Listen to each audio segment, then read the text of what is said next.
Chop top chop et demain.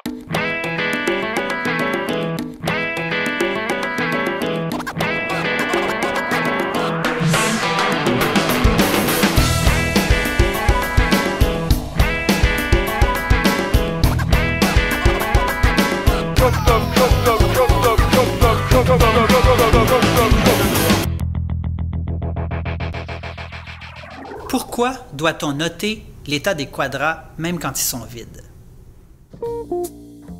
Quand on va partir en expédition pour cueillir des fruits dans la parcelle, ça va être important de noter l'état de tous les quadras visités, même ceux qui ne contiennent pas de fruits.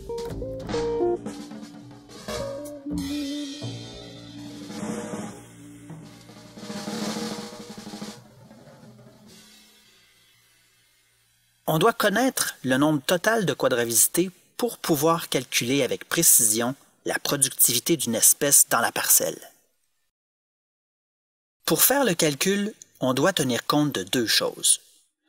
On doit connaître la masse des fruits cueillis et la superficie totale qu'il a fallu visiter pour trouver les fruits.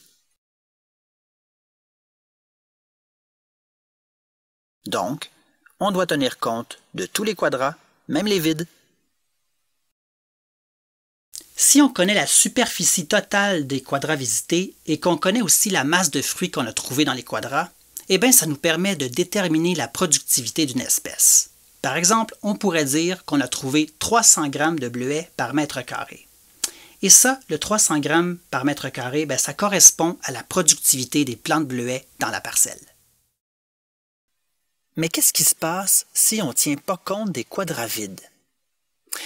Bien, automatiquement, on réduit la superficie totale visitée.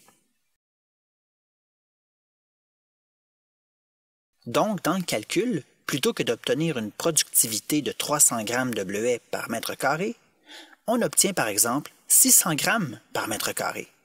C'est bien différent. Et surtout, ben, ça ne correspond pas du tout à la productivité réelle de l'espèce.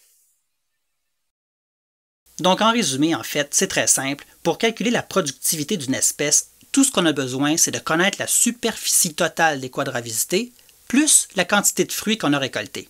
C'est tout. À partir de ça, on va pouvoir calculer la productivité. Maintenant, on est prêt à préparer notre sac à dos d'expédition et à partir vers la parcelle. Ciao!